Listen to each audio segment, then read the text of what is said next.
Vous connaissez sûrement quelqu'un qui a été atteint d'un cancer au cours de sa vie. Comment on traverse cette période? Qu'est-ce que l'on en retient? J'ai fait la rencontre de personnes qui ont surmonté leur cancer. Je les invite à traverser la passerelle pour parler de leur parcours de vie. Chacun a son histoire avec le cancer. Voici celle de Léo Fortin. Vous avez une visite dans votre vie côté santé, un certain cancer qui est arrivé dans votre vie. Oui, à l'improviste, je pourrais dire. Ah oui? Parce que lorsque j'ai été hospitalisé, on ne me parlait pas de cancer. J'avais un abcès au poumon droit, mais c'était pas considéré comme un cancer. OK, donc c'était pas ça qui vous avait amené à consulter? Non. C'était un autre Non, mot. parce que j'ai fait une pneumonie et je faisais de la fièvre beaucoup. Et puis, cette fièvre-là a été maintenue pendant un mois de temps avant qu'ils trouvent l'antibiotique qui pouvait atténuer ce phénomène. OK. Ouais. Ça, c'est arrivé quand environ? Ça a commencé fin septembre 2018. OK, donc c'est quand même récent, là. Oui, oui, oui. OK. Et donc, on vous amène à l'hôpital, de votre propre chef, vous allez consulter, C'est vous ça, dites là... et puis on me met aux antibiotiques chez nous pendant une semaine, il se passe rien. Je nage dans mon lit encore parce que je fais de la fièvre terriblement. Et puis après une semaine, j'ai fait un bronchospasme. C'est un test, ça? C'est quoi? Non, c'est le clapet de l'œsophage qui n'ouvre plus. Oh! Fait qu'il n'y a rien Donc, qui passait? t'étouffes. Ah! Fait que à ce moment-là, je suis retourné à l'hôpital et puis on m'a fait passer différents tests et puis on a décidé de me garder en observation 24 heures. Et puis durant ces 24 heures-là, ben, ils sont arrivés à la conclusion que fallait que je voie des gens plus spécialisés dans le domaine. Donc, on m'a transféré à l'hôpital de Lévis. OK. On va décortiquer un peu qu'est-ce qui s'est passé pendant ce temps-là, pendant ces heures-là, avec vous puis avec d'autres invités, parce que vous avez invité deux personnes avec vous qui ont vécu ça par la bande, aussi, oui, cette épreuve-là. Mon épouse qui m'a soutenu terriblement dans cette épreuve-là. Et puis ma fille la plus vieille, Vicky, qui aussi a suivi beaucoup son père. OK.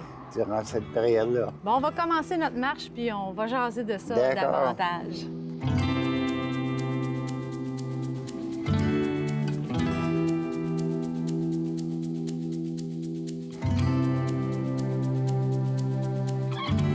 Qu'est-ce qui est arrivé là, pour qu'on nomme ce que vous aviez comme, puis dire c'est un cancer que vous avez? Qu'est-ce qui est arrivé? Une rencontre avec un médecin qui a fait là, on en déduit que... Même pas. Même pas. À Lévis, je dirais, c'est une petite chicane amicale entre les infectiologues et les pneumologues. Chacun a son opinion sur la chose. Et puis, après avoir changé d'antibiotique 4 fois, à 3 jours de la date prévue de la chirurgie. Parce qu'on avait prévu de vous opérer.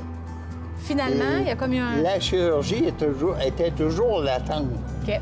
Mais là, les infectiologues, ils ont dit « Oh, parfait! La fièvre va tomber, on vous traite avec des antibiotiques, vous allez éviter de passer à la chirurgie. » Mais moi, personnellement... Vous sentiez que c'était pas la bonne affaire, la solution. OK. Donc, j'ai parlé au pneumologue et je lui ai dit « Je vais à la chirurgie. » Comme ça, en ayant une chirurgie, on peut faire une biopsie, voir c'est quoi cette affaire-là. Qu'est-ce qu'il y a là-dedans?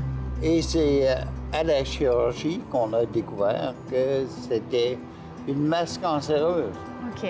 Mais aller jusqu'à ce moment-là, Il n'y a jamais été question de cancer. On n'abordait pas la chose.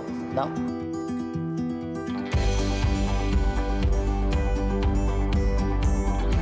Vous rappelez-vous du moment où vous étiez assis au bureau du médecin, où là, on vous l'a dit là, que c'était un cancer? Non, je même l'ai pas? appris à la salle de réveil, OK. après la chirurgie. C'est à ce moment-là que j'ai appris que la masse que j'avais à l'intérieur du poumon droit était cancéreuse et le chirurgien m'a dit à ce moment-là, on t'a enlevé le 2/3 inférieur du poumon droit. On t'a enlevé des ganglions un peu partout. Donc, c'est en ouvrant qu'ils ont vu ce qui se passait là. C'est ça. Donc, avec toute la batterie de tests que vous avez fait avant, on n'était pas capable de mettre le doigt sur le bobo, Non, dire exactement ce que il c'était. n'y avait pas défini que ça pouvait être réellement un cancer. OK. Là, on sait que c'est cancéreux. On annonce ça à ses proches. J'aimerais ça qu'on prenne une petite marche puis qu'on parle de ça puis qu'on aille à la rencontre de votre épouse qui vous a soutenu pas mal pendant cette période-là. Oui. OK.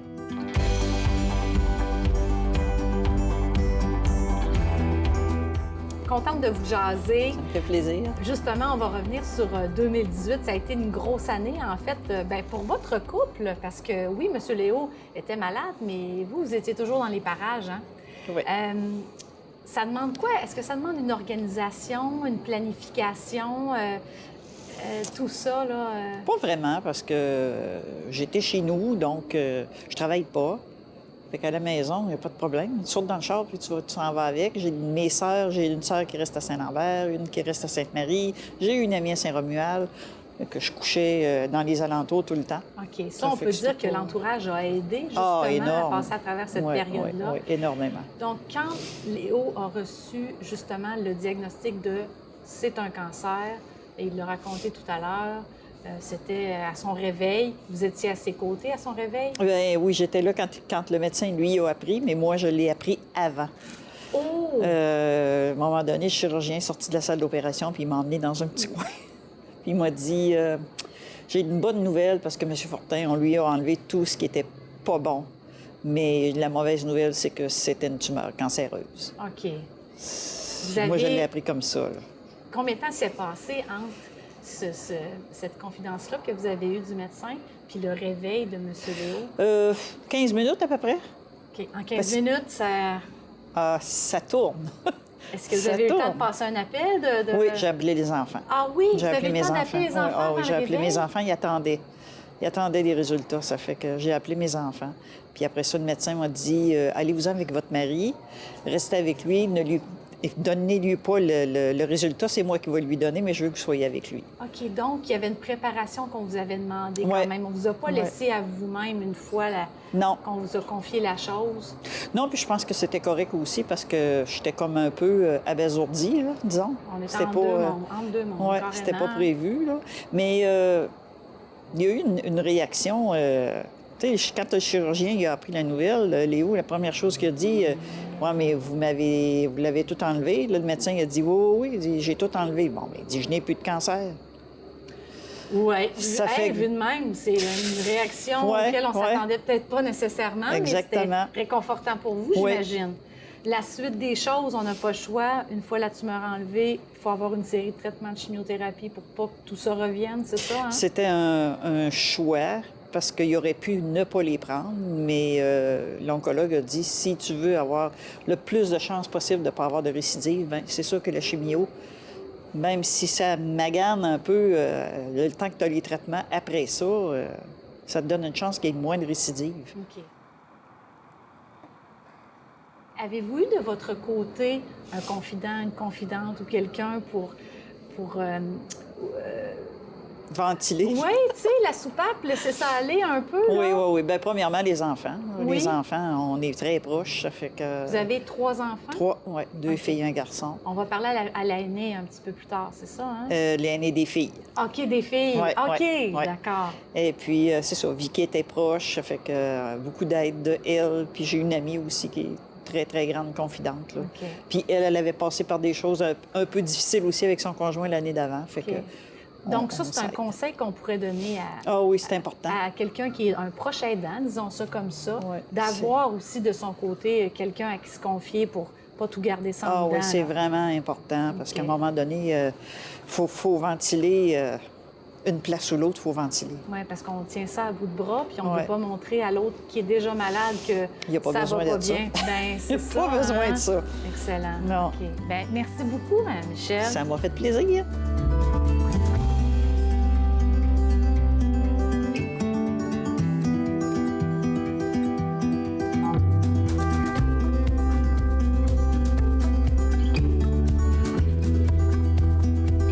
Il s'est pas passé grand temps entre le résultat, le dévoilement du résultat, 15 minutes. Eh Par oui. la suite, votre réveil. J'avais aucune attente parce que avant même la chirurgie, je savais pas vers quoi j'allais. OK.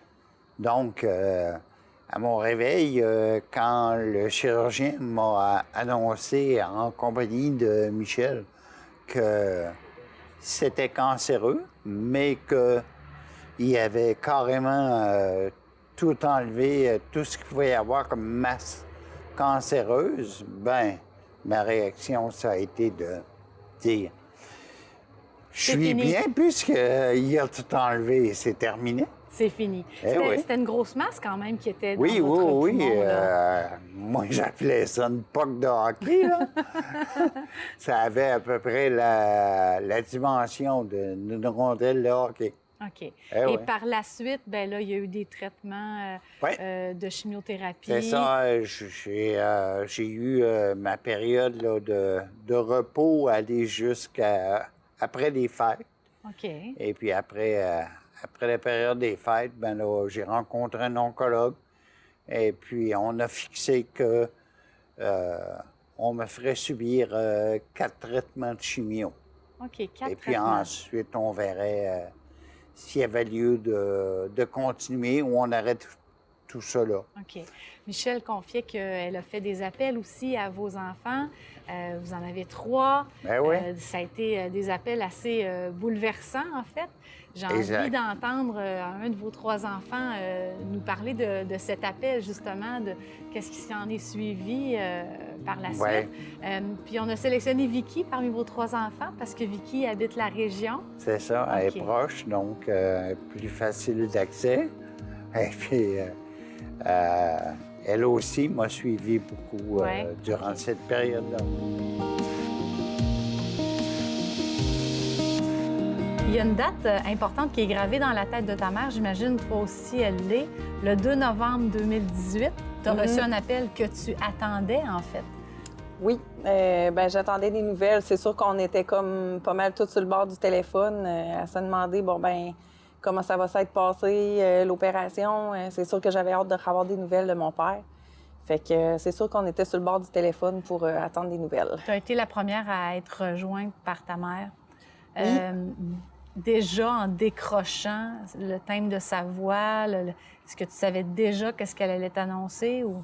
Non, parce que, je veux dire, comme mon père, on se doutait pas vraiment de rien. Puis ça faisait des semaines, voire quelques mois, que les médecins disaient « Ah, non, non, c'est pas un cancer. C'est pas un cancer, c'est une infection. » Fait que non, on s'attendait pas du tout à ça, que ma mère nous annonce ça OK. en nous appelant. Ta réaction, une fois que tu apprends que ton père, finalement, c'était cancéreux, ce qu'il y avait là, au poumon? Bien, ça fesse, là. C'est sûr que, tu sais, je veux dire, peu importe l'âge, peu importe quoi que ce soit, on n'est jamais prêt à dire oui, oui, tu sais, je suis prête à laisser partir mes parents, là, tu sais. Ah, c'est à ça que tu as pensé? Ouais, tu sais, c'est comme, non, là, tu sais, on n'est jamais prêt à ça, là. Fait que, non, ça a été, ouf, ça a été quelque chose. Est-ce que tu étais seule quand tu as reçu l'appel de ta mère ou tu avais des gens autour de toi? Non, j'étais toute seule parce que moi, je travaille de la maison. Fait que dans le fond, c'est ça. Elle m'a appelée dans la journée, puis j'étais toute seule. OK. Ouais. Comment tu as vécu ça par la suite? Est-ce que tu as voulu, est-ce que tu as pu t'introduire à travers eux pour la suite des choses? As-tu pu être disponible pour eux? Oui, bien, c'est ça. C'est comme mon père il disait, je suis la seule qui est dans le coin. Fait que c'est sûr et certain que comme quand mon père a fait son infarctus, ben c'est moi qui est pas loin, là. Puis je suis vraiment pas loin, c'est le cas de le dire. Je reste à 3 minutes en auto de chez mes parents. OK. Fait que quand il y a de quoi, ben au moins, moi, je suis pas loin. Puis, tu sais, c'est ça, là. Je peux comme donner un coup de main, aller des fois au rendez-vous à l'hôpital quand ça a donné pas pour ma mère ou quoi que ce soit, là. Fait que... Donc, ça a été une grosse année où toi aussi, tu as été présente pas mal à travers tout ça. As-tu appris quelque chose sur toi? As-tu appris quelque chose sur ta famille, ton père, à travers tout ça? Des fois, il y a des trucs qui ressortent qu'on voyait peut-être pas avant. Ben, je pense qu'on se rend peut-être... Tu sais, je veux dire, chez nous, on est tricoté très, très, très serré. Fait qu'on sait déjà qu'on s'aime. Fait que c'est pas comme si c'était ressorti là, tu sais, tout d'un coup, que je me rends compte que j'aime mon père puis que je passe pas assez de temps avec ou quoi que ce soit. On est tout le temps ensemble. Fait que, tu sais, ils viennent souper chez nous, je vais souper chez eux. Tu sais, on se voit tellement souvent, on a toujours été tellement proches que, tu sais, ça n'a pas nécessairement changé ça. Mais moi, ma vie a peut-être pris un autre tournant puis que j'ai fait, garde, la vie est trop courte. Ah ouais? Puis moi, je change mon fusil d'épaule, puis let's go, je pars dans d'autres choses pour en profiter plus. OK. Ouais. Eh bien, merci beaucoup, Vicky, pour ces quelques minutes. Ça me fait plaisir. C'est beau de vous voir, vraiment, une belle famille tricotée serrée. On salue par la bande ton autre sœur et ton frère Oui. qui sont probablement à l'écoute, puis tout aussi proches, même s'ils sont loin, en fait, de cette municipalité où on tourne l'émission. Oui. Merci beaucoup.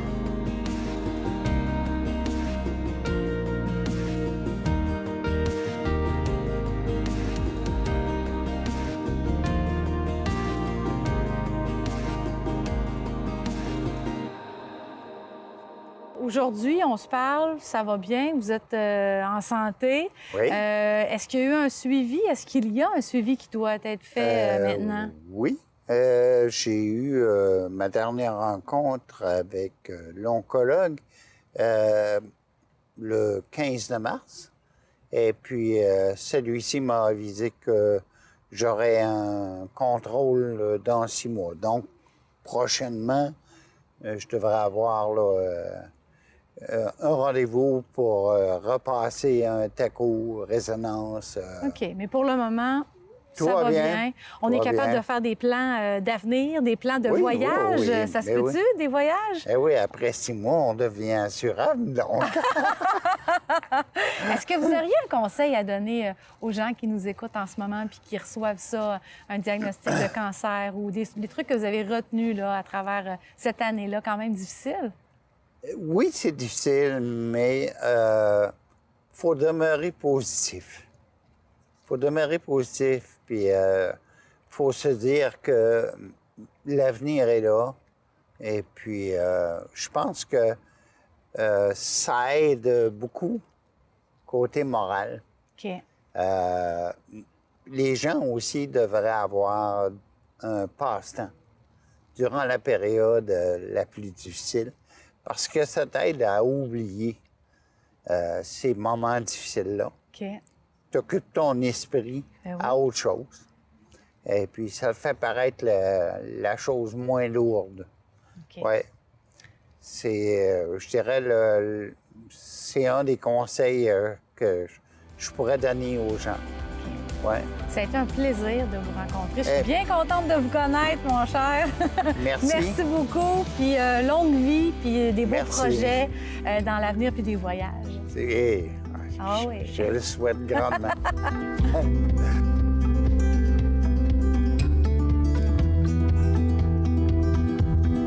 Le cancer est l'une des épreuves qui nous fait réaliser combien la vie est si précieuse et fragile à la fois. Merci à mon invité qui a gentiment accepté de partager son histoire.